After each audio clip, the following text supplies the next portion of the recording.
The first one's got issues. I'd like to gavel in our regularly scheduled meeting for May 5th, 2014. If you would all please stand and join us in the Pledge of Allegiance. I pledge allegiance to the flag of the United States of America and to the republic for which it stands, one nation, under God, indivisible, with liberty and justice for all. Roll call, please. Alderman Harper. Alderman Nguyen. Here. Alderman Robertson. Here. Alderman Kramer. Present. Alderman Toohey. Here. Alderman Leahy. Here. Alderwoman Manister. Here. Alderwoman Saunders. Here. Next item, approval of the agenda for the regular Board of Aldermen meeting for May 5th, 2014. I do have one change. If I could have a motion to remove the executive session, we will not need to have those this evening. So moved. And second? Second. All in favor of removing the executive session, say aye. Aye. All opposed, motion carries. Now if I get a motion to approve the agenda as amended, please. So moved. And second? Second, Your Honor. We have first and second to approve the agenda as amended. All in favor, say aye. Aye. All opposed, motion carries. Okay. Next item, consideration approval from the minutes from the regular Board of Aldermen meeting from April 21st, 2014. Any changes? Alderwoman Saunders? I just went ahead and typed them this time so it's a little quicker. Thank you. Bless you.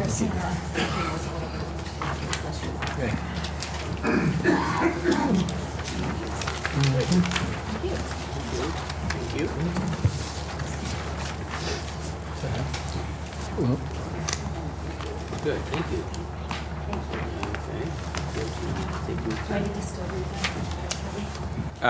Actually, I would just make a motion. Maybe we just give those to Octavia and have her revise the minutes and bring them back to the next meeting, if that's all right. I'll make that motion. Second? Second? And all in favor, say aye. Aye. All opposed, motion carries. We'll postpone these minutes to the next meeting. Next item, item 5, presentations and recognition. We have 2 proclamations this evening, and I'll just point out what they're for. Proclamations for recognition of the Municipal Clerks Week in the state of Missouri, and that's from May 4th to the 10th. And also proclamation recognizing Missouri Local Governments Week, which is May 5th through the 9th. And we have those proclamations. So, Motion to approve both of them, Your Honor. and second? Second. All in favor, say aye. Aye. All opposed, motion carries. Thank you. Next item, public hearing. We have one petition public hearing for an amendment to Chapter 25 of the zoning code. So at this time, I'll gavel in at the public hearings, 7:02. All yours. Thank you. So the public hearing this evening considers an amendment to Chapter 25, Article 6, Division 8 of the Municipal Code of the City of Brentwood, which pertains to the city's flood hazard control regulations. And this process started back in 2013. The city completed a preliminary study for the Deer Creek to start the process of trying to identify solutions to mitigate the existing flooding issues, particularly along the Deer Creek corridor. That study wrapped up, the preliminary study wrapped up in 2013, and following on the heels of that, there was a recommendation within the study that the city should consider pursuing the CRS community, which is a community rating system. It's a program that's designed, it's done through the federal government, through the process of the National Flood Insurance Program. And essentially what the program is designed to do is to reduce flood damage to insurable property and incentivize programs at the local level that support the actuarial rating of the property within the special flood hazard area by offering discounts on insurance premiums. So the city started looking into that. Shortly on the heels of that, the State Emergency Management Agency came to the city of Brentwood and they did what they call a community assistance visit, which is kind of a very nice way of saying they were doing an audit of the city's regulations as well as the administration of the floodplain regulations that we have in place. They came through, they did that, that process wrapped up, and they had kind of a little list of things that needed to be taken care of and recommendations on how the city could continue to improve their floodplain management. One of the recommendations that they had that was a mandatory requirement was they noted that section 25-477 that referenced the current flood insurance study, section 479 pertaining to the map panel numbers, section 25-494 pertaining to the requirements for recreational vehicle, and several of the definitions in section 25-503 were considered non-compliant, and they gave the city template verbiage of changes that they would like to see for the city to stay in compliance with the requirements of the National Flood Insurance Program. In a nutshell, why that's important is we participate in the National Flood Insurance Program, which means that our property owners that are located within the special flood hazard area, or commonly referred to as the 100-year floodplain, are able to get flood insurance through the federal government. Does not mandate that they have to have it. Oftentimes, if you have a federally backed mortgage, they will require it, but it gives them the ability to have flood insurance. Within the city of Brentwood, and backing up even a little further, so some of these reductions are important because when the federal government started the program for flood insurance, there were several structures in the city of Brentwood as well as across the nation that were built in what they call the special flood hazard area. So they did not want to penalize those property owners for having constructed something prior to the rates going in place. So they essentially subsidized the rates of those properties for the insurance purposes. Those subsidies have been in place until the end of 2012 and 2013 when they passed the Biggert Water Flood Insurance Reform Act, which basically started the process of rolling out the flood insurance rate maps to match the risk with the flood insurance rate. So essentially, the properties that are located within the special flood hazard area that previously had subsidized insurance rates, those subsidized insurance rates are going to start to go away. So the community rating system offers a program that could potentially offer anywhere from 0 to 45% reductions depending on where the city would fall within the classification system. So the state came in and they noted those 4 sections that I referred to and changes being required within those sections to stay compliant with the National Flood Insurance Rate Program. Knowing that the city had an interest in the community rating system, they also proposed changes to essentially how the administration of the substantial improvement and damage calculation is done within the city of Brentwood. So under today's standards, if you come in for a project and you're located within the 100-year floodplain and you are a non-compliant structure, meaning that you're not flood-proofed and you're not elevated above the 100-year base flood elevation. If you come in for a project, we look at the project that you're doing, we do an evaluation that says the proposed project is this much, the building, the market value of the building is this much. If it's less than 50%, it's okay, we issue the permits. If it's over 50%, it's considered a substantial improvement and you have to come into compliance with current floodplain regulations. Under our current system, it's a one-time analysis. You come in, you do a project, we look at it, we say, okay, you're at 48%, we sign off on the permits.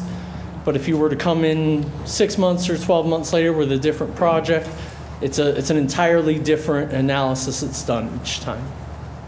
What the state proposed to the city was to look at adopting essentially a cumulative standard where the city would adopt a 10-year rolling horizon that we would say if you issue or you request permits in a 10-year horizon that are more than 50% of the value of the structure on the property, then you would need to come into compliance.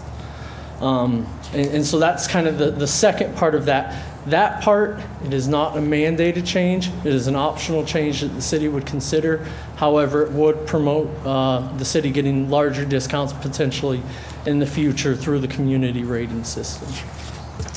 This has gone through several months at the city's Planning and Zoning Commission. We started back in February.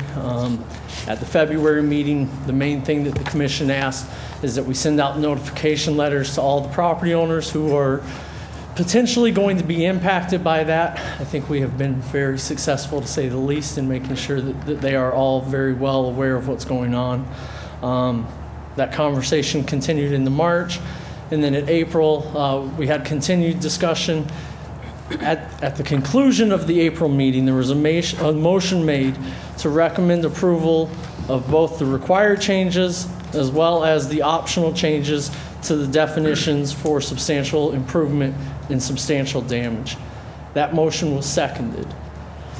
After the second, there was a motion to amend the original motion to remove the optional changes for substantial damage and substantial improvements.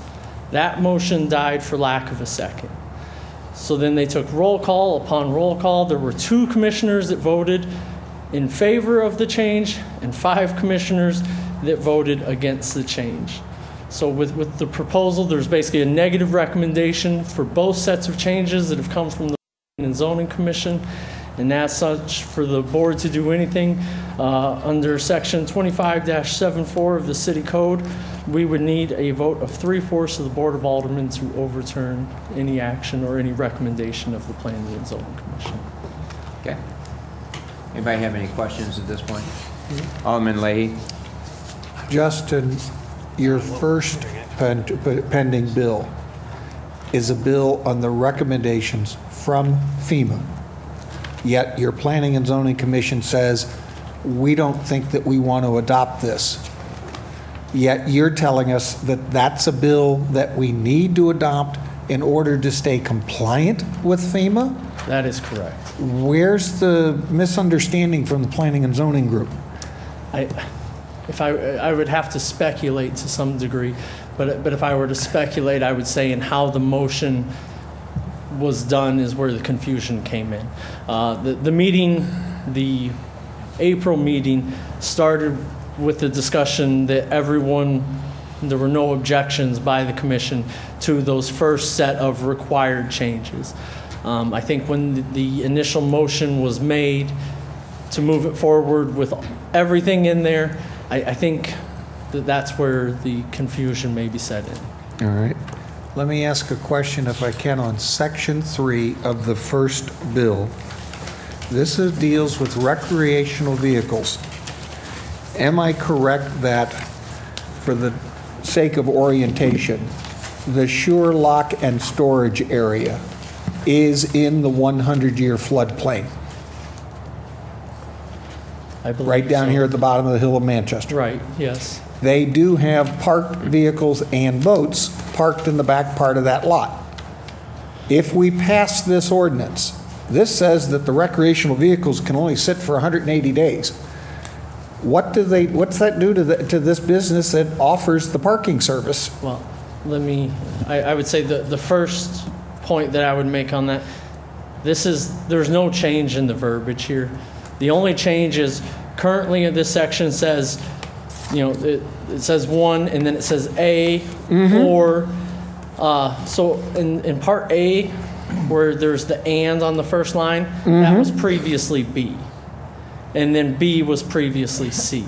So it's only a formatting structure that has changed, that FEMA requires to clarify that that you have to be on the site for fewer than 180 consecutive days and be fully licensed and ready for highway use, or meet the permitting elevation requirements. Okay. So there is no actual change other than structure formatting of the change at this point. Then let me ask the question this way. There's boats and there are recreational vehicles that are parked there. Are we, the city, under the impression that the owners of those vehicles actually move their vehicles once every 180 days to stay in compliance with this?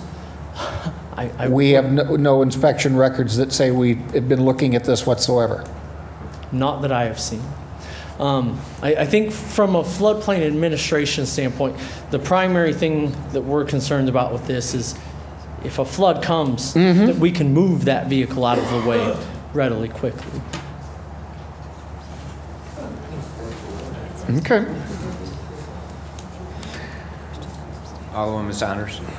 Can I first clarify this audit from SEMA? Just on their own they came, or was this the result of us putting in our application for the CRS? I'm not sure. It was the result of that. Okay, so this is the CRS ISO person that's coming. So they're not auditing just out of the random. We put in our application in order to become part of that community rating system. That is correct. Okay, and there are ISO specialists? I don't believe that ISO had anything to do with it. It was just them coming in. And first of all, we had a phone conference to determine what it would require the city be compliant with to be able to get a score that would lead to a substantial discount on the flood insurance rating. So after the initial phone conference, then we scheduled a meeting for them to come in and actually come and audit the city. So at that time, former Planning Director Ellen Rochcobb, myself, went around the city with the representative from SEMA looking at the different sites. So that was the audit, so to speak. Okay, can I ask, did we submit the letter of intent to CRS? Yes, we did. Along with the quick checklist? Right. Okay.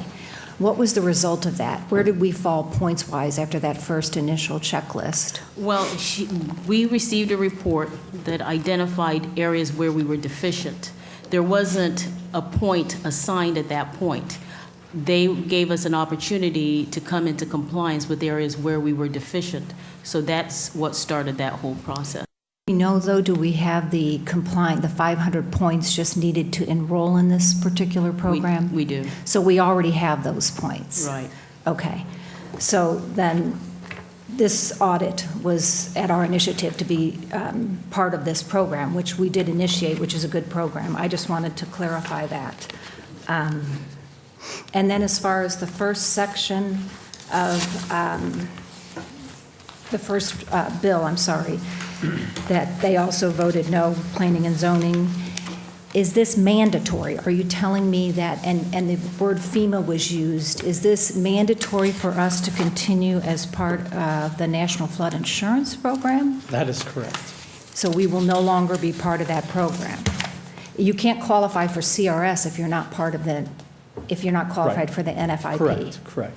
So the NFIP sets the minimum standards, and essentially the community rating system tries to provide incentives for exceeding the minimum standards. Right, but So even you can't to do the exceed the minimum standards CRS, if you you- can't even be a member without being a part of the, meeting the National Flood Insurance Program Right. requirements. So is there someone from Planning and Zoning, did they misunderstand this first part of it? I'm not talking about the second that has to deal with. Is there someone here from Planning and Zoning? I'd like to comment on that. I was at that meeting, and there did seem to be some confusion. You get Cindy's opinion as well. She was there at the meeting as well.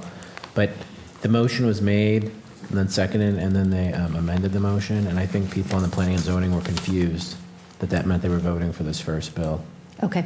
The first bill, the second bill, there's a lot to look at, but the first bill, I can't understand how we couldn't clarify that with planning and zoning as to what they were voting on, because if it's mandatory, and then to the residents that are here, I want you to realize that then, if we can't be part of the National Flood Insurance Program, I don't think that portion of it, but we'll hear from them at the public hearing, so thank you. Okay, any other questions? Okay. Thank you. Now, this time I'll open it up to the, before we open up to the public talk, I'm sorry, that was a fake, sorry.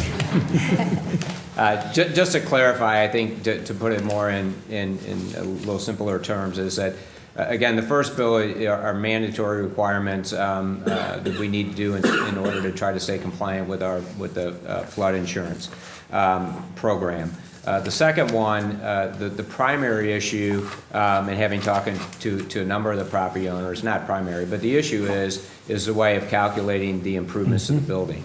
Whereas today, if you do 50% improvement to the building, then you have to do additional flood proofing and or mitigation in order to bring that building or property into compliance with the flood regulations. But that's a one-time analysis. If you come in, as the example was made, 6 months later and do another improvement to the building, it's another analysis being that 50%. Under the change, the big change here would be every time you had that improvement over a 10-year period, they'd be added together. So if you had a $500,000 building and did a $250,000 improvement this year and a $250,000 improvement 5 years from now, then you would have to bring that building up into compliant or flood-proof it and bring it into compliance with the regulations. So that, to me, makes it simpler. I hope it makes it a little bit simpler for the audience, and those, I think, are the two biggest issues with respect to the changes. So now I will open up to the public, and please come forward and give us your name and address. Sorry about that. Yep, I went for the fake the first time, so I appreciate it. So my name's Steve Marsh, and I live at 7110 Cornell in University City. And I'm the chairman and chief credit officer for Enterprise Bank, although I'm here tonight as an individual citizen. And I come at this issue with really two perspectives. I was also it was my pleasure to serve as the chairman of the U-City Planning Commission for 9 years. So I know what it's like to attract and retain investment in inner-tier suburbs. And in addition to that, I've been in the banking business for St. Louis for 34 years. And so those are the reasons I'm here tonight, from those two perspectives, not from any official capacity. I will say, from a banker's perspective, it's difficult to make loans in floodplains right now. There's additional cost, as we already heard. What this bill proposes, what we're concerned about, is the additional question mark that comes from making investments in floodplain zones today. Both question marks for our potential borrowers about what's the cost of floodproofing this property sometime down the road. It's something we don't know. The other concern that we have would be on the long-term impact for the neighborhood itself.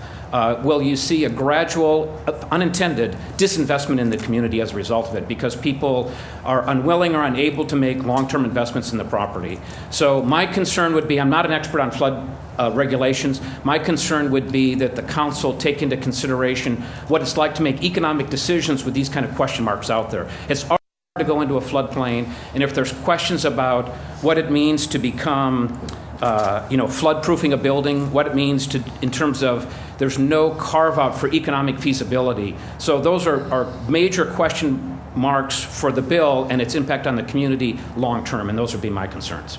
So good luck with the issue. Thank you. Hello, I'm Gene Holtzman with Hutkin Development Company.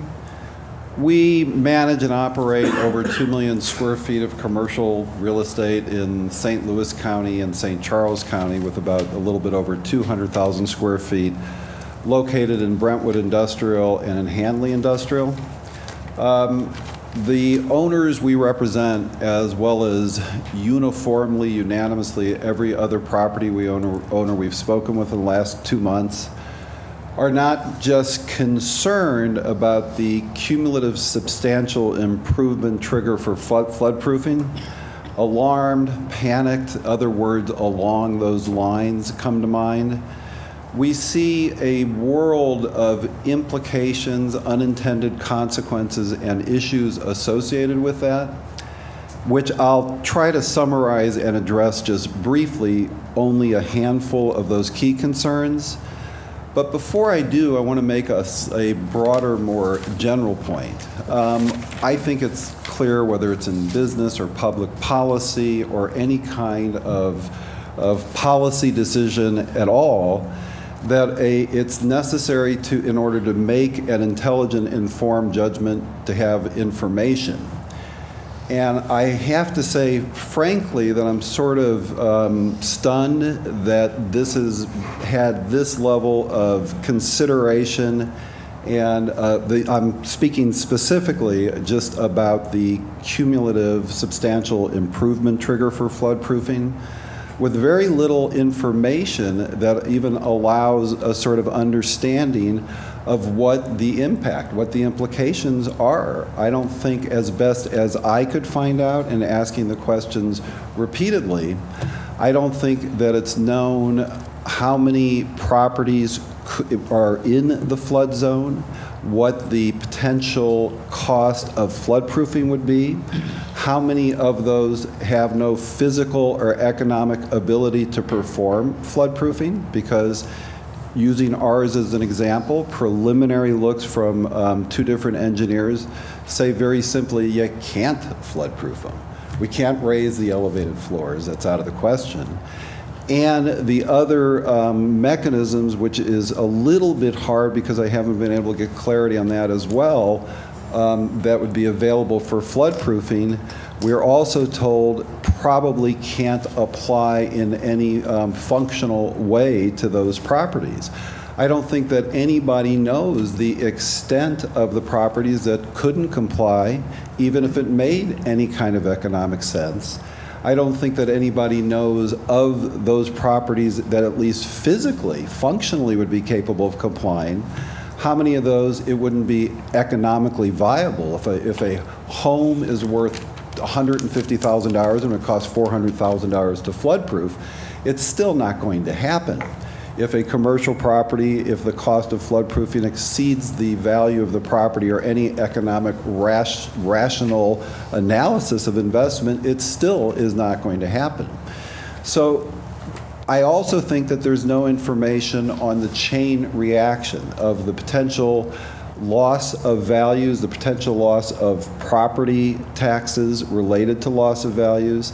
There is, I could go on with the long list of those things that we see as the unknown implications of the cumulative substantial improvement for floodproofing. And they are equally, I think, alarming to the things that we do know. And what we do know is in and of itself, besides the fact that not sufficient information is known to make any kind of judgment on what even more the far-reaching potential consequences of it. What we do know and what we do firmly believe is that clearly what is probably on the surface a very well-intentioned concept of potentially getting some minor discount on flood insurance premiums, of potentially the very idea of more properties becoming flood-proof. Superficially, that all sounds good and makes sense, except in real-world practice, we don't believe that any of the goal, the objective, the intention of that is going to be what happens. What we believe is that it creates a condition, a dynamic within the city where suddenly the risk of improvements to the property are great, and the potential of having punitive, damaging results to just simple, basic, routine upkeep, maintenance, to the extent that it requires a permit, is such a great risk that we firmly believe that property owners are going to avoid any of those investments, any of those expenses. They can't not avoid it. And those things include a long range of, they include, in most instances, if you're tearing off a roof, which is just simply part of responsible upkeep and maintenance of a property. It's not really improving a property, it's trying to prevent it from deteriorating. It's just upkeep, requires a permit. A new retaining wall to replace, either because it's functionally necessary to replace an old retaining wall, requires a permit. Tenant improvements, which are in no way direct investments necessarily in the upgrading or improved value of a property. They're usually typically investments in attracting and securing quality tenants and having, bringing into the city of Brentwood a good quality of business types and activity. But they don't, a lot of times they represent more of a liability than they do an asset, because a lot of times they're very tenant specific. That would go into the calculation of what would put a property owner at greater and greater risk of triggering something that may be a burden that just can't possibly economically or functionally be met. So we believe firmly, as Mr. Marsh, I think, was also identifying, that this is a likely event of avoidance of the very things that would that the city would be trying to achieve by floodproofing, because it couldn't be done. And in that process, there would be a deterioration and decline of the condition, the quality, the character of property, a decline in the values of property and the taxes that go along with that, and a decline in the kind of tenants that you were able to attract, and a lowering of rent with it. It would be a lowering of the standard and quality and character of property in those areas that we see as inevitable, and at least from where we sit and where we live and breathe, inevitable, that it would just happen. We don't even see it as a risk. We see it as something that starts the day that would go into practice. Now, I want to be clear, as you were pointing out, that we don't oppose the first bill, that we support the idea of the city of Brentwood passing what's necessary to meet the minimum standards for the flood insurance program. It makes sense. It's not particularly controversial.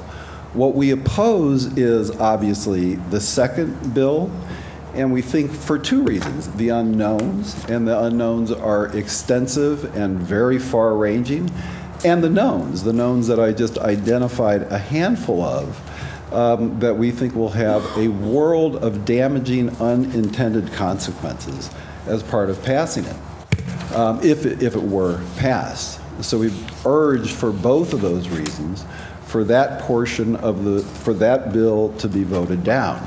Now, I won't comment on your internal policies. I am anything but an expert on Robert's Rules of Order, anything related to process. But my understanding of what took place within the Planning and Zoning Commission is a little bit different. This was proposed as a package. It was not proposed in two parts.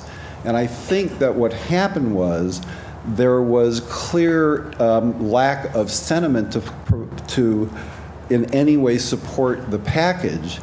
And to the extent there was confusion, it was how to separate the two components. But tonight that apparently has been done, which I obviously makes it a little bit easier to consider what's necessary versus what has a world of problems associated with it. Thank you. Mr. Chairman? Yes. Mr. Holtzman, if I may? Your concern is the substantial improvement clause. The cumulative substantial improvement, right. Okay, cumulative, all right, because the substantial improvement is in Bill 1. Sure. That's a current code, actually. Right, we understand that. We're talking about the 10-year cumulative measure. Okay, thank you. So planning and zoning only took one vote? Well, it was one bill, proposed as one Right. bill. So one vote, though? They tried to kind of separate it, but I think people on the committee were confused. I mean, Cindy, is that the way you saw it? Or- Yeah, I think there were just too many unanswered questions. Right, but the point from not They didn't separating. send it I back think to they were committee to confused. Let's separate. clarify that in a minute. But Gene, thank you. Yeah, thank you. And just for the record, we do have a 3-minute limit, but I think Gene and I had a good conversation before. I kind of knew where he was going with it. I think he spelled out most of the concerns. So, but just so you know, I will cut you off at 3 minutes. That's fine. I think I'll be very brief. For the record, my name is Stephen L. Kling Jr. I'm an attorney with Jenkins and Kling PC, offices in Clayton, Missouri. I'm here tonight representing Hutkin and several other owners, and my comments are specifically on the CRS program and engineering. On the CRS program, the community rating system, as mentioned, it's not a requirement for being in compliance with the National Flood Insurance Program. It provides some incentives to get discounts. But let's put that in perspective. It assigns you a class based on points. There are 10 classes. To get to the first class, you got to get 500 points. That gets you a 5% discount. Get to 1,010 and so on and so on. There are almost 15,000 points potentially available in the system. The number that you get for the cumulative substantial improvements is 90. You can get a lot more points for plans, seminar, educations, and get the better discount. So I just want to point that out. Secondly, and a couple other things, there are very few communities that have this, and most of them are the cumulative substantial improvements. Most of them are along major rivers and have a lot of rural areas. As far as the feasibility, we engaged George Stock of Stock and Associates Consulting Engineers, and they're very familiar with the FEMA laws. And I wanted to read to you a couple quick comments that George had to say about floodproofing, because we had concerns about that, and there really was no engineering studies. Without specific knowledge of every building located within the floodplain or floodway, no one can determine what methodology or cost would be required to, quote, floodproof a specific building. Many buildings may not be able to be floodproofed because of potential adverse impacts within the floodplain and or cost. And finally, the feasibility of floodproofing would need to be on a case-by-case basis for each building. So I think, as you can see, there's really no objective criteria in front of you to tell you what the impact of the cumulative substantial improvement would be. Without engineering studies, you wouldn't be able to do that. And the benefits that you get in terms of the points are very minimal. There's a lot of other ways you can get points, and we'd encourage you to do so. Thank you. Thank you.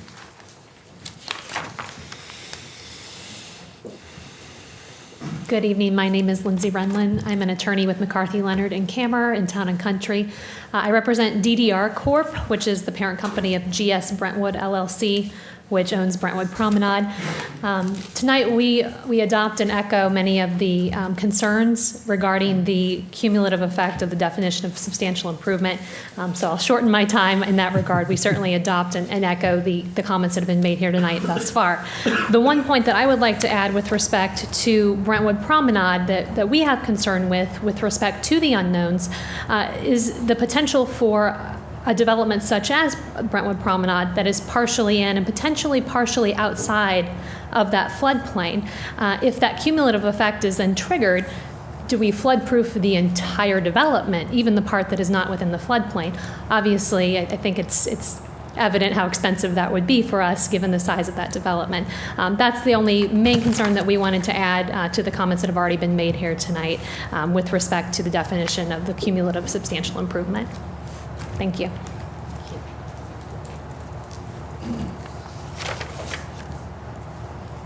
Okay, thank you. We'll close the public hearing. Oh, I'm sorry. My name's Daniel Hollander. We own a property at 2646 Dorothy. I also echo the previous comments. I think there's too many unknowns to rush ahead on this without giving it proper consideration. I was at both of the last two Planning and Zoning Committee meetings, and I think we talked about a lot. They heard a lot of public comments, and I'm kind of concerned that Mr. Weiss sort of characterized this as that they just didn't know what they were doing. At the end of the meeting, Mr. Weiss asked them, he was kind of concerned with the vote and the way it went, and said, do you know what you're doing? And the chairman said the committee has acted. And I would urge you to follow the recommendation of the committee. If you are not sure, if you have some concerns, if you talk about this more or you want to push forward, then I would urge you to give the committee time to consider it. If you feel like they misunderstood, to talk to them. I'm kind of concerned that there's going to be a rush forward now on the grounds that the committee didn't understand what they were doing, and that's not my understanding, and I was at both of those meetings. We, as many of the people who spoke, we're not for this. There's been a number of reasons given as to why. At the first meeting, it was all about the discount, and when everyone came forward and said that they really didn't want the discount, then it changed to public safety issue. We're not for this. We're glad to pay the market rate for flood insurance. If you're, as I told the committee, I tell you, if you think you're doing this for us to get us a discount, please don't. Thank you. Can I ask you one question? Have you had a chance to review it now that it's been separated into two? The decision was presented to Planning and Zoning as the changes were all one, so they voted no, but we now tonight have two different bills. Most of the individuals before us are okay with the first changes, but not the substantial cumulative. Have you had a chance to review those? Well, I have a lot of concerns. Definitely my primary concern is the cumulative issue. But my my take, I'm not an attorney, there are many attorneys at the meeting, several on the committee, but my take on it was presented by Mr. Weiss as a package, you know, and there were so many concerns that the committee felt like they could not move forward. The motion was made, you know, and there was no second. But then they had another vote, and there were only 2 people on the committee who were for it.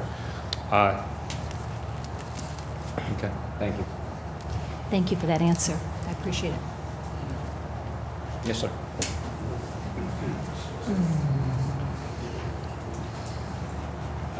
Good evening. My name is Mark Mannion, Mannion Properties. We have an interest in 5 different buildings in the Hanley Industrial Park. And my concern, some are in the floodplain and some are not in the floodplain. We also have buildings along Manchester. What is the integrity of the industrial park and the retail along Manchester going to be if landlords can't afford to or can't put money into their properties, and we that are outside of the floodplain have properties in this same area? What's going to happen to our values? And is retail along Manchester going to be dormant? Are we going to lose value to our properties as a result of this situation? That's my concern. Thank you. Thank you.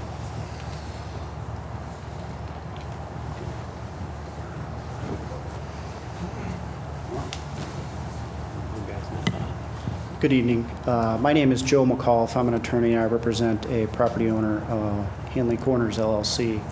And they're only one property within this flood zone.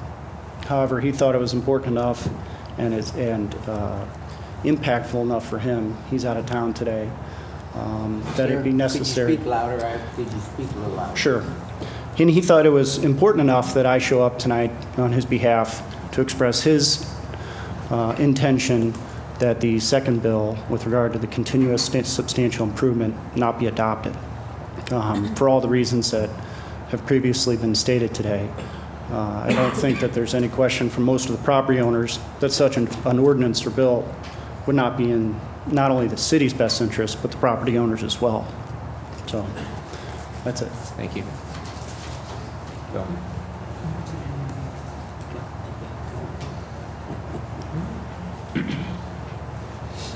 Hi, my name is Phil Russo. I have property on Manchester Road also. And just like Mr. Holtzman had stated, I was at the previous meeting also. Not enough answers, not enough questions that were not being answered that night. My main concern, guys and ladies and gentlemen, on this one is this. They were stating that we would have to be compliant with FEMA regulations. Well, if you took an elevation where we're located, which is just east of Manchester Road, we're going to be about 9 feet below grade. If we go with what FEMA is stating, they're saying we need to be a foot above floodplain. Well, that means that the whole corridor of Manchester Road would have to be elevated at that kind of height. And it's just no feasible way to have something like that done, number one. Number two, how do we stay in compliant with parking for paraplegic parking? Can we imagine what a 10-foot wall is going to look like in front of these businesses, and then we're going to have ingress egress for paraplegic parking? There's just no feasible way. There's no way that this could really be addressed in that manner. My suggestion, the previous meeting, was to address the real issue instead of trying to put a Band-Aid as far as this insurance issue goes, which is, can we all get on the same page to fix the creek itself? As far as what has been done previously, when we had our floods, I made a comment about Mr. Wright years ago. He used to go down there to the Breckenridge Industrial Drive, go down to that bridge, and by golly, he'd take that backhoe, and as soon as he'd clear that off, before I could get back to my place of business, the water had receded. So it just goes to show you how quick this problem could be resolved instead of all of us property owners and business owners actually having to address this elevation issue, which is just not practical, feasible, or just can't not be done. That's the whole moral of this whole problem. Of course, a lot of us have been born and raised here in Brentwood, including myself. We all know how this is here. But guys, I think we're not really addressing our real problems. As far as the insurance, I'm all with you, but I don't mind telling you this, my insurance is increased. I didn't get any kind of deduction when that all went down. When the big flood of '08 happened, no pun intended, but I had a city official say, you might want to go ahead and get, hazmat out here to get it cleaned up, okay? Well, I elected to do that.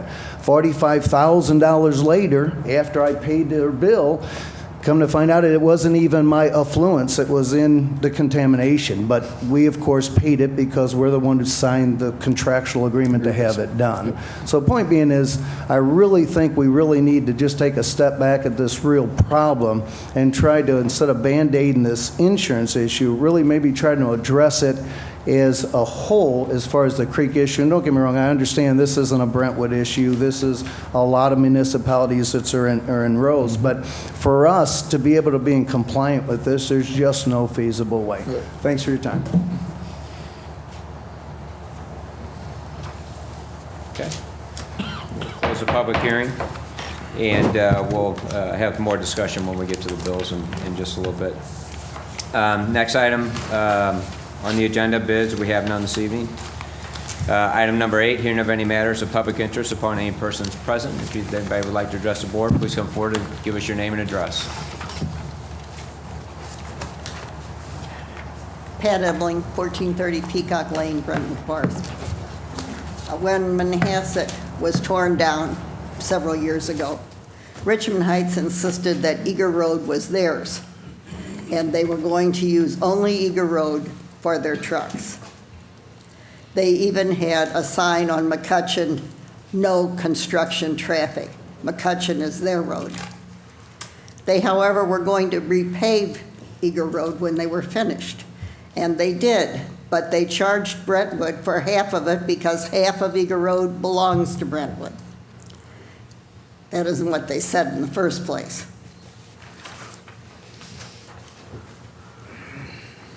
And we had to pay for half of the job. That's every taxpayer here. Now Richmond Heights wants to do the same thing again on an 18-month construction project. I don't think it's fair to burden Brentwood taxpayers. I don't think it's fair to burden just the people on Eager Road. Richmond Heights should use their own streets. You could come up Eager, which on their side, and go out McCutcheon. I believe in being a good neighbor, but I don't believe in Richmond Heights taking advantage of us, which they do most of the time they get the opportunity. Thank you.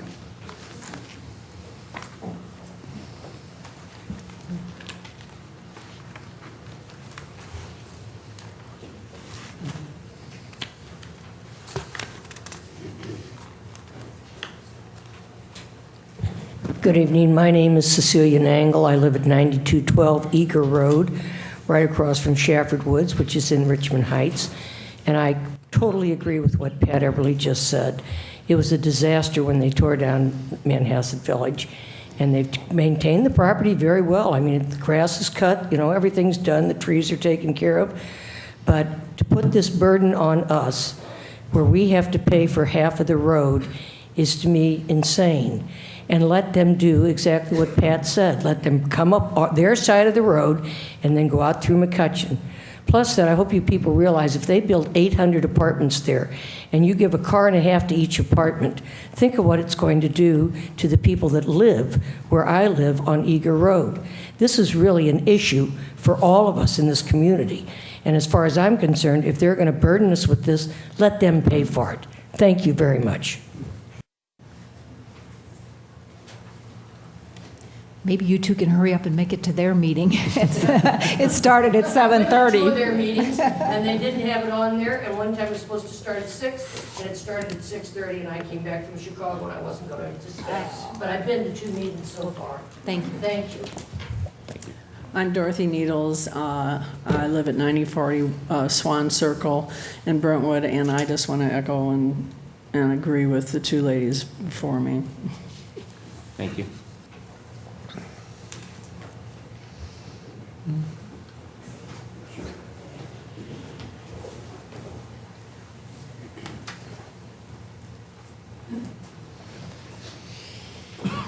Good evening. My name is Deborah Barrett, another Brentwood Forest resident, and I also echo Pat and Seal, but in addition, I think that we need to consider what that extra traffic on Eager is going to do to the businesses in Brentwood.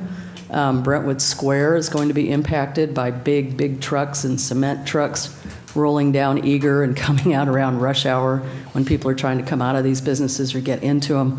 We all know how very congested that area is anyway. To add the construction traffic, even if it's only in one direction, is going to be just outrageous, especially if it's any particular time when there are holidays or sales or anything of that nature. So I don't think that it's not so much about repairing the road at our cost, which is an issue. It's about the increased traffic on Eager, the impact to people who live on Eager, and an impact to the businesses who pour their traffic out onto Eager and try to come into Eager. Thank you very much for your time. Thanks.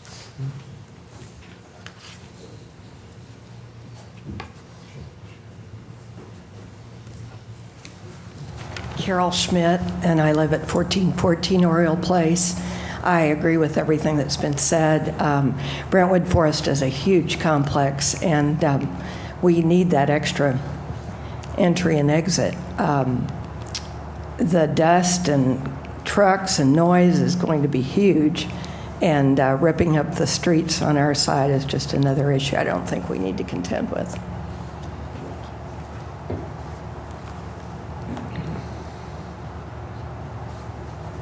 Okay. Close public comment. I'll move on to introduction and passage of bills. If I can have a motion for the first and second readings of bills number 5866, 5857, 5868, 5869, 5870, 5871, and 72. So moved. And second? Second, Your Honor. So our first and second readings only. All in favor say aye. Aye. All opposed? Motion carries. First reading of bill number 5866. First reading bill number 5866 by title only, an ordinance amending Chapter 25 of the revised Code of Ordinances of the City of Brentwood, Missouri by amending Section 25-477, Section 25-479, Section 25-494, and Section 25-503 as it relates to flood hazard control, providing for the current maintenance of this code, providing for the repeal of all conflicting ordinances, and providing for the effective date of this ordinance. Thank you. Synopsis, please. Yes, Your Honor. Bill 5866, the flood hazard control, case number 14-04-01. This bill covers an ordinance amending Chapter 25, the revised Code of Ordinances for the City of Brentwood, Missouri, by amending Section 25-477, Section 25-479, Section 25-494, and Section 25-503 as it relates to the flood hazard control. Furthermore, the proposed bill has the required language needed to address the current deficiencies in our city's flood hazard ordinance. These changes are critical in maintaining good standings with FEMA on the city's participation in the National Flood Insurance Program, NFIP. As the Planning and Zoning Commission has failed to pass the motion for recommendation on either of these areas, a 3/4 vote, which I believe is 6, will be required to overturn the recommendation of Planning and Zoning. Okay. Your Honor. Alderman Lay. Is it permissible for the Board of Aldermen to return the bills as separate bills back to Planning and Zoning for their reconsideration? Is that an option? Well, actually, as a clarification, did P&Z only look at one bill? Yes. It was presented, all of the changes were presented in one document. Okay. But it was clearly laid out that there were two sections of it. Okay. So that was really where the misunderstanding came in, is that everything they thought both times that it included, there were numerous points of conversation throughout the 3-month period and it was documented in several of the reports that there were two portions. The first portion was essentially mandated, for lack of a better term, to maintain our standing in the National Flood Insurance Program. And the two definitions, substantial damage and substantial improvement, were optional changes to be considered. All right. So, again, to answer your question, yes, I think we would always have that option to do that. But Bill number 5866 are the required changes that we need to do to stay compliant, okay? Go One ahead. vote was taken, correct? Just one vote. Well, but all of this was together. So what they did is when they brought it to us, they broke it into two separate bills with the same vote. And that's okay that you can separate that? Well, I assume that was my question. I wouldn't think so.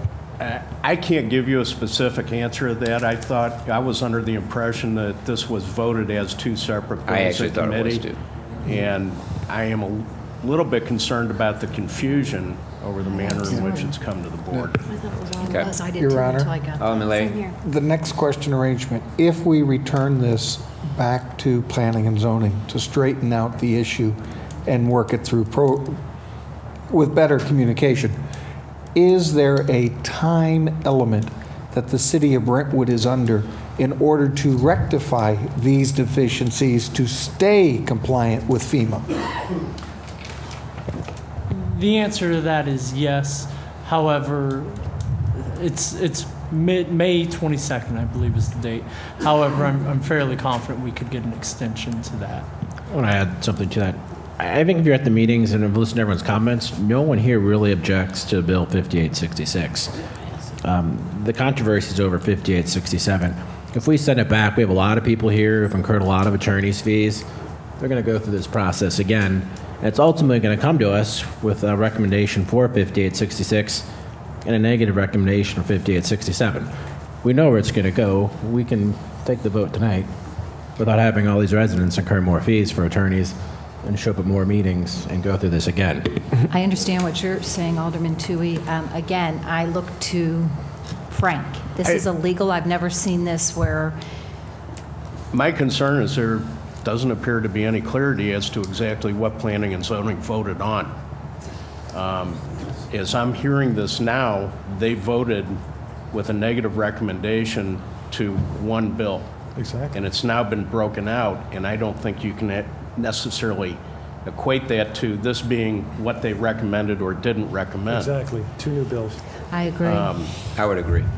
And, but for your ease, we definitely hear the accumulation, how that would impact your businesses, and that it would be almost cost prohibitive to make that kind of change. And I am a little bit interested to know, why did we bring this particular, of all, when the gentleman said 90 points, why did we, staff, bring this forward as far as a change? Why this particular one of all the things that we could do for the CRS rating? What was the question? Well, there's lots of things that you can do to improve your rating, but why did we choose to do this? In particular, what did the city feel that was gained by doing the cumulative calculation? Second bill. Why did the city feel like that was a suggestion that the ISO, the person from CRS, made? Was that one of the things that came out of the state audit? Yes. Okay. Not the state audit, the community assistance visit. Right. But this was a specific recommendation that was made from our state, the compliance officer with SEMA, for the city to consider in this process. So Justin, may I ask, how many recommendations did they make? Only these two? Well, there were these two as well as the mandated ones. The mandate, this is all that they suggested of all the possible points that are available to improve your community There rating? were other things that the city had to do, and we've been working with those specific property owners to bring those items to compliance. So it's not everything that needs to come to the board in this manner. These were the just only two that need changes to they come to the board. recommended. There were some Well, I already mean, no, existing compliance But it's a issues. voluntary program. Do you understand? This portion here, we need to stay in compliance with the NFIP, but the other is part of this CRS program, and it's an ongoing process. Every year you have to be revalidated to make sure that you're continuing these practices, and we'll continually add practices as best we can. to help mitigate the flood. But why in particular, did they see this particular 90-point thing as being important to the city? I guess to speculate, I think that it's a program that they've seen a shortcoming in the current substantial damage calculation from their perspective, being a one-time fee that you can break it up. So it's a way to fix that loophole perspective, as well as this was, in the context of making an ordinance revision, it fit into that context. Okay. So there are other changes like an administrative procedure that will be coming forward in sometime in the near future, hopefully, that stem directly from that basically lays out in the event of a storm exactly what city staff, what the process that we will go through to stay compliant with all of our regulations. I mean, so there are within several this- I'm parts sorry. to it. So this wasn't the only one, but it was the only one within the context of an ordinance revision. Of a zoning change. There were a Right. total of 12 items that they identified when they came to do the windshield survey. So the two that we feel require an ordinance change by the board is what we brought to you today. First, okay, but we're going to be seeing more and more come forward. Okay, and maybe it's better to see it as a complete, like these are less, have an economic impact on the community, on the landowners, and these ones would garner us more points, and they would help whittle away at their insurance premium. But like I said, this one here is cost prohibitive, and it's going to really deteriorate our relationship, because what will happen is you won't be able to make the necessary repairs you have, and then we're going to start citing you for code violations, and it's just going to turn into a very negative relationship, and we'd like to move forward with this flood mitigating in a cooperative way. Alderman Kramer. Yes, Your Honor. Just to submit a clarification, my understanding is Planning and Zoning reviewed the topic, and they voted on something. But what we have before us is two fresh, separate bills that therefore, am I correct, Frank, don't require the three-quarter overturn. See? Well, and that's the problem I have. It's not clear to me what their recommendation is, the way this conversation's gone. The only thing that I believe is clear without looking at the minutes is that they had a negative recommendation on one entire package. Right. This is two separate bills. And this is two separate bills, and my concern is the way it's come to the board. Come forward as well. It's not proper. If the board were to pass an ordinance, I'm concerned about its validity. I would agree. Your Honor, I'll make a motion to return Bill 5866 and Bill 5867 back to Planning and Zoning for further research and review. I'll second that. Okay. Any other discussion? What if I will say that and really I think it's just a matter of getting clarification and make sure that we're doing everything appropriately. But I have had, the city has had contact from two property owners, and I just don't want anybody to take the insurance lightly. My understanding from the research I've been able to do is that those discounts went away in October of 2013. One property owner owns a small building in Hanley Industrial Court, told me that his property, his insurance went from $900 a year to, when he got his bill, to $6,000 a year.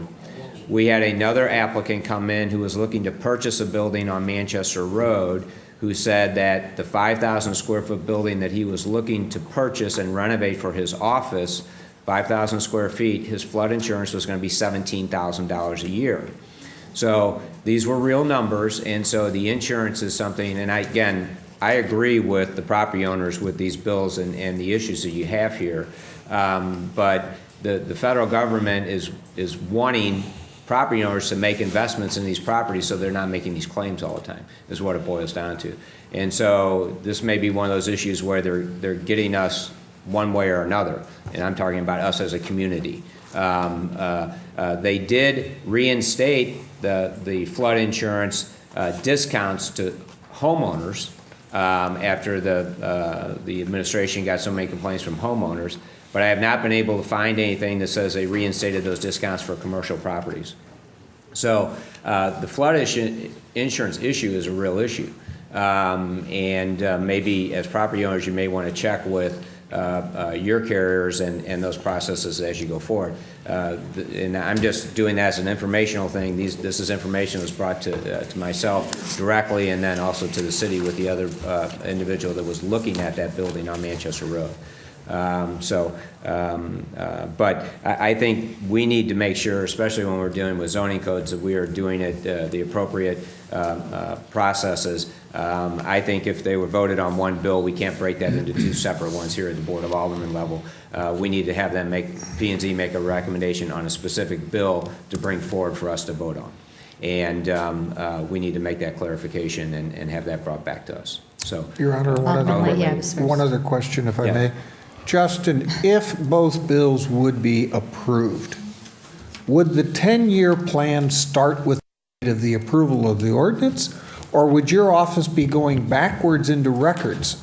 We would start today. With the first application coming in? Correct. To work with. Now, the city was kind enough to receive the executive walk buildings, and they were under the issue that their damage and their fixing of those buildings exceeded the 50% threshold.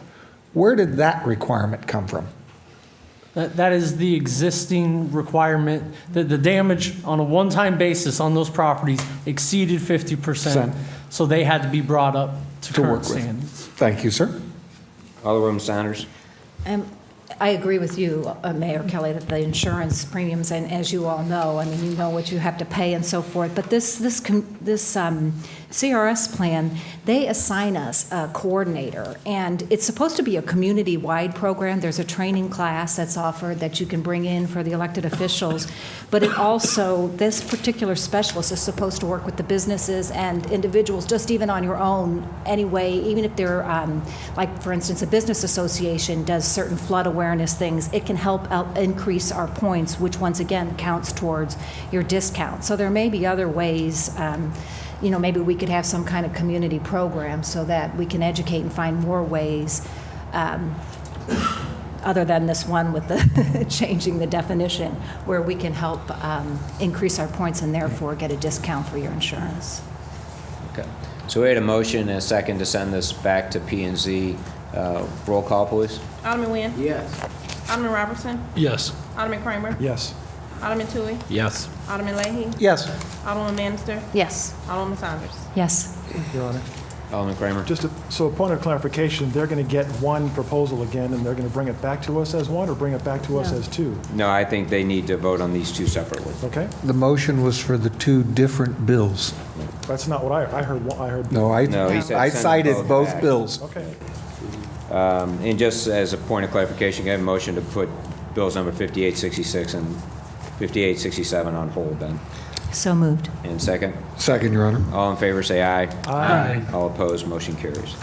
Next item, bill number 5868. First reading, bill number 5868 by title only. Your Honor, point of order, if I may. I'm sorry. Bill 5868 has a Michael and Catherine Leahy in the bill. They are of no relation or connection to Andrew Leahy, the alderman. And I would like to make that clear before we get into discussions. Oh, they were clear about it, Andy.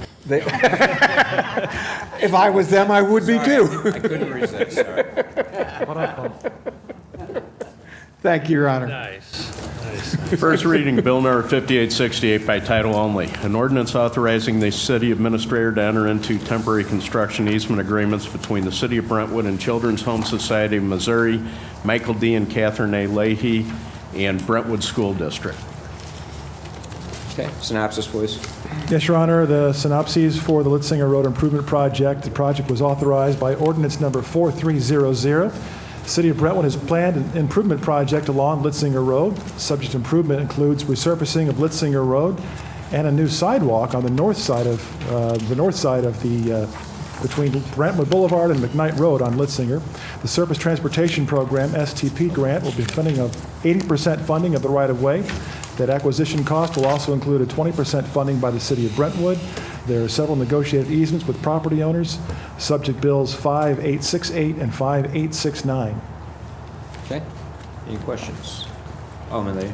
The intersection at McKnight Road and Litzinger in front of the children's home currently has basically 3 lanes for that intersection.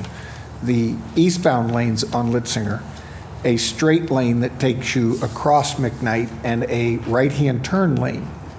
But the right-hand turn lane is extremely tight to the sidewalk. In working through this easement, has land acquisition been taken into effect to make that intersection work better and not end up rolling up on the sidewalk itself?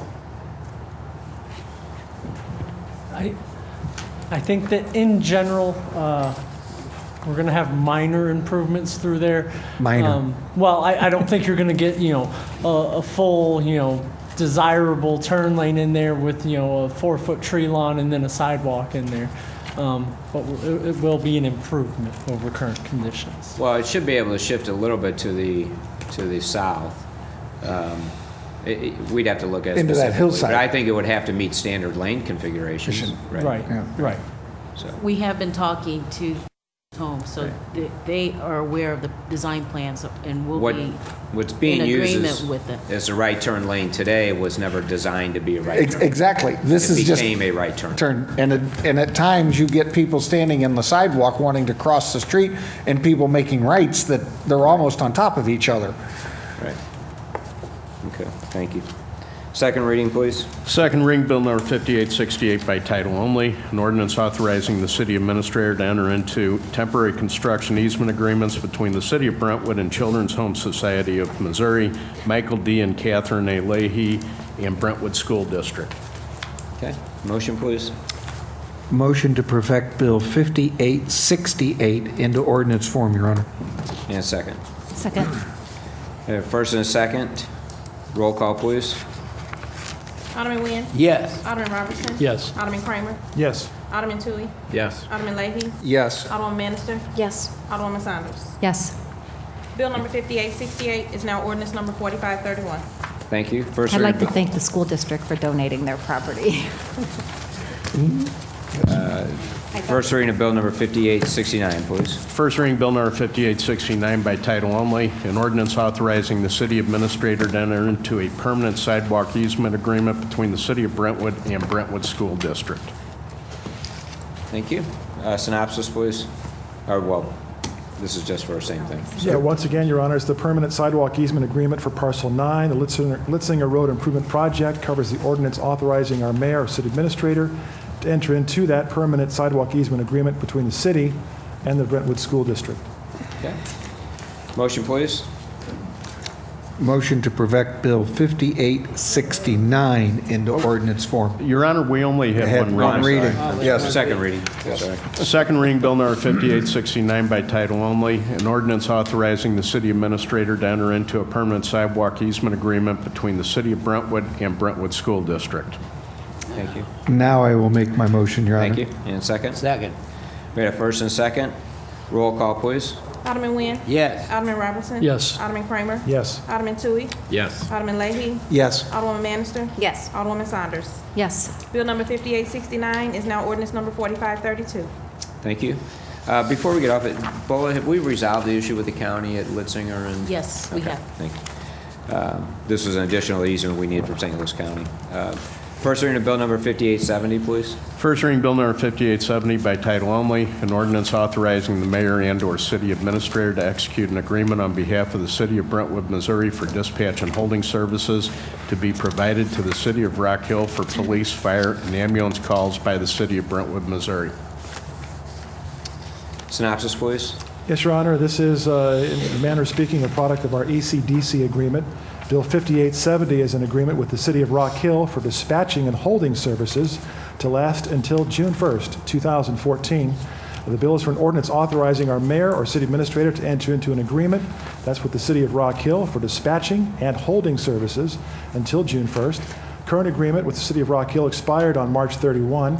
Extension would provide continuous dispatch and holding services for police and fire and ambulance services through June 1st, after which there will be a separate holding service agreement only going forward. Our Public Safety Committee has reviewed and recommended approval of Bill 5870. Okay. Any questions? Are we 100% sure this is going to happen June 1st? We hope so. Well, would it be appropriate just to make this July 1st, just in case it has to be extended a week or two? How There's about, no harm in that. Your Honor, just having a clause in there that... That's what I'm saying, is make a motion to To work it in, change the date to July 1st instead of June 1st. Well, then you would Extend end that up being month by month possibly committed to basis. doing dispatching till July Wow. 1st when you rolled your system It over. probably should say to July 1st if the transition to ECDC Yeah. does not happen as stated. Okay. I believe the way the agreement currently reads is that it is up until dispatching services end at Brentwood and begin with ECDC. Yes. But it has the date in there, that was my concern. I'm not sure I see the date in the agreement itself. No, it does not. Just in our synopsis. Well, Yes. it was just in the synopsis. Section 2 of terms and agreement that gives you until ECDC takes over. Well, that's fine, because Yeah. it was a synopsis that was confusing me, because it had the date. Okay, never mind. Okay, thank you. Second reading? Second reading, Bill number 5870 by title only, an ordinance authorizing the mayor and/or city administrator to execute an agreement on behalf of the city of Brentwood, Missouri for dispatch and holding services to be provided to the city of Rock Hill for police, fire, and ambulance calls by the city of Brentwood, Missouri. Thank you. Synopsis, please. I'm sorry.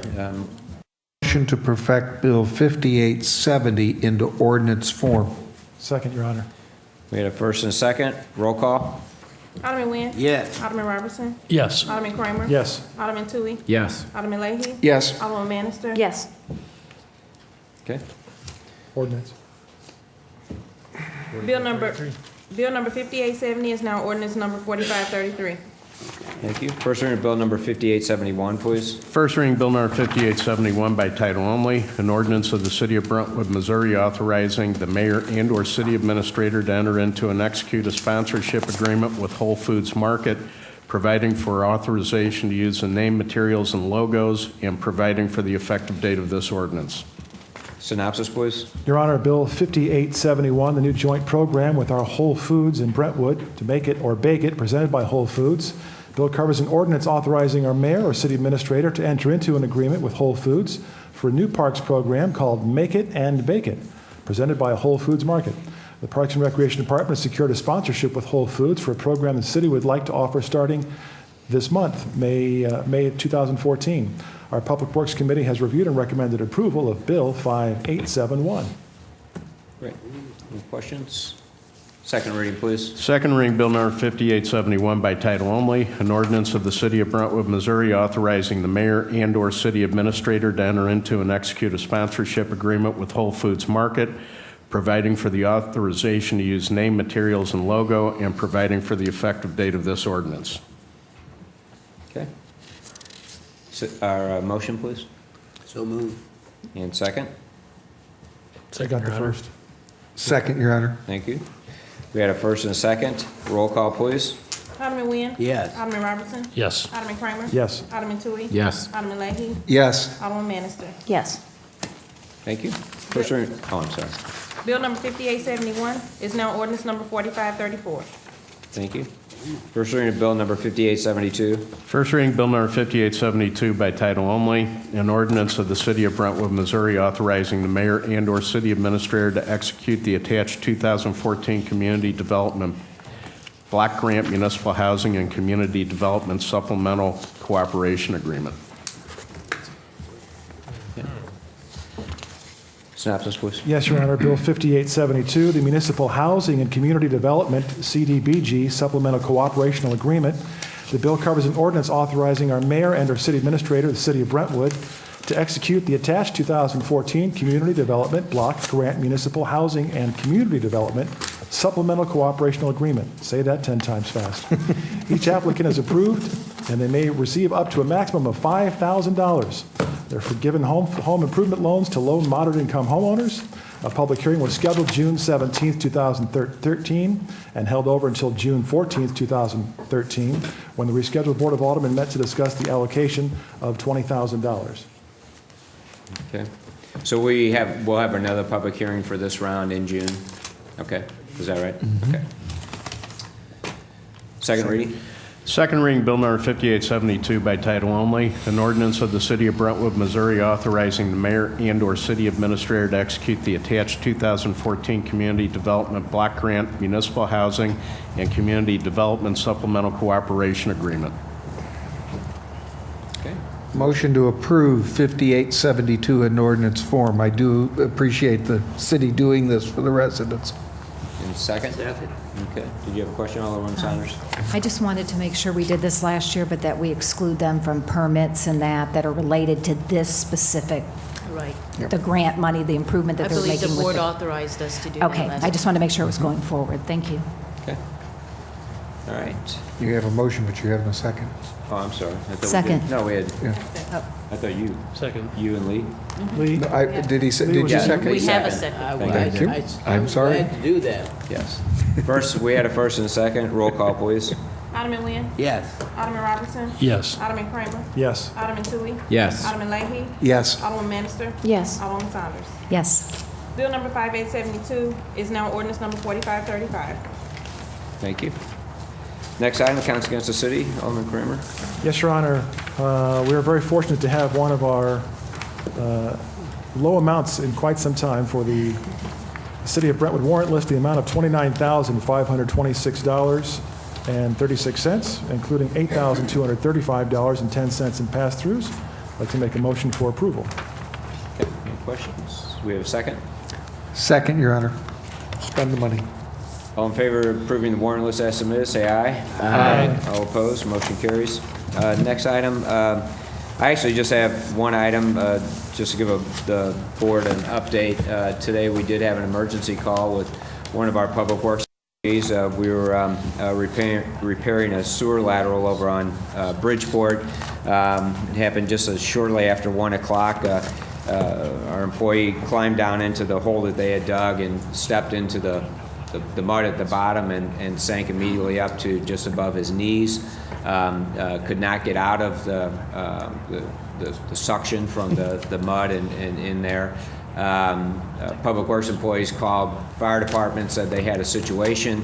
The ambulance and the assistant chief came over, said we have more than a situation, and they called both Kirkwood and St. Louis City that have firemen that specialize in trench rescue, so that we had both a crew and a backup crew there.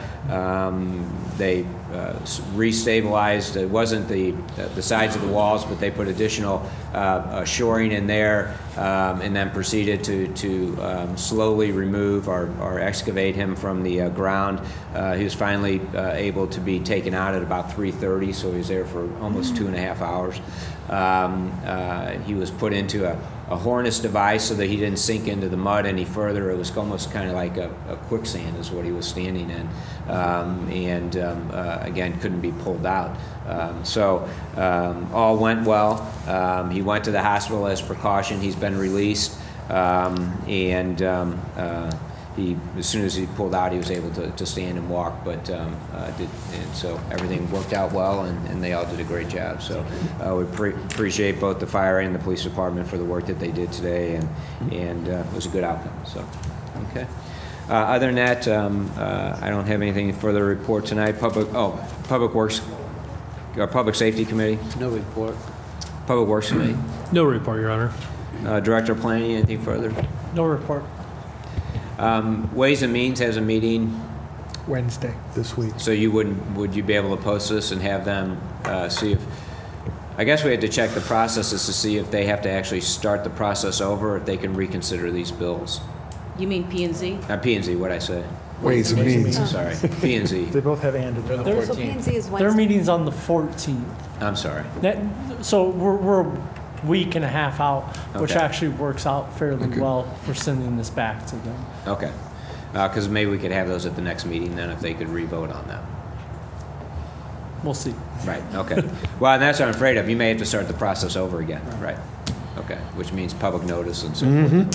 Okay. All right.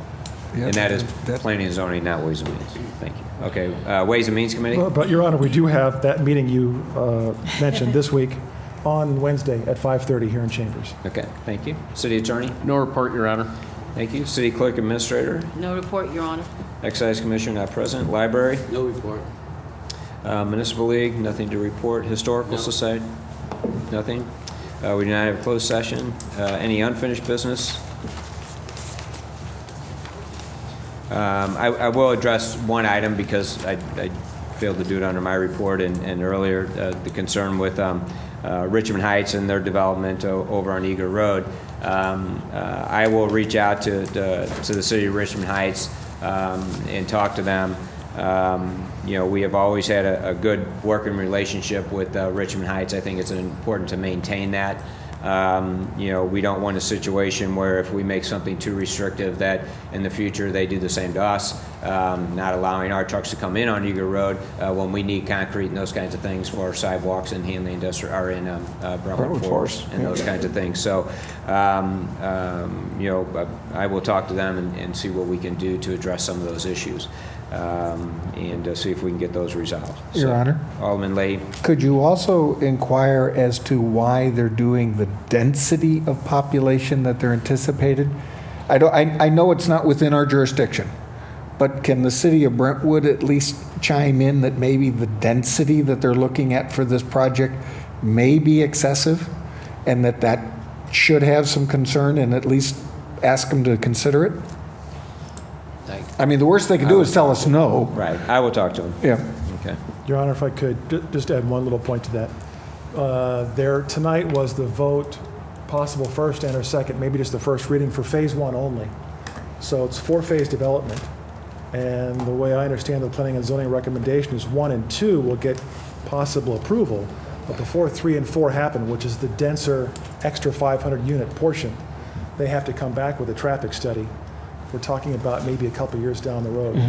So it's going to happen on a segmented basis. We'll get a chance to weigh in. Right now, they already are aware through our attendance at Planning and Zoning of our issue with Eager Road and also question marks about the density. I think it's going to be a wonderful development. I hope that it's not to be as special as they've proposed in terms of their drawings and their material selections. But as some of the residents have mentioned, I think that there has always been since 2004 when they tore it down an issue with Eager Road. And by the way, just point of clarification, Eager Road at Brentwood Square, we own both sides of that. We own east and westbound. All right. Any other unfinished business? Any new business? Alderman Leahy. Thank you, Your Honor. The Ward 3 meeting for the month of May will be Tuesday night, the 27th at 7 o'clock here in the council room. All are invited. Alderman Sanders. And Ward 1 is Tuesday, May 13th at 6:30 here in the council room. Okay. All right. If anybody else would like to address the board, please come forward and give us your name and address. Hearing none. Motion to adjourn, Your Honor. And second? Second. All in favor, say aye. Aye. All opposed, motion carries.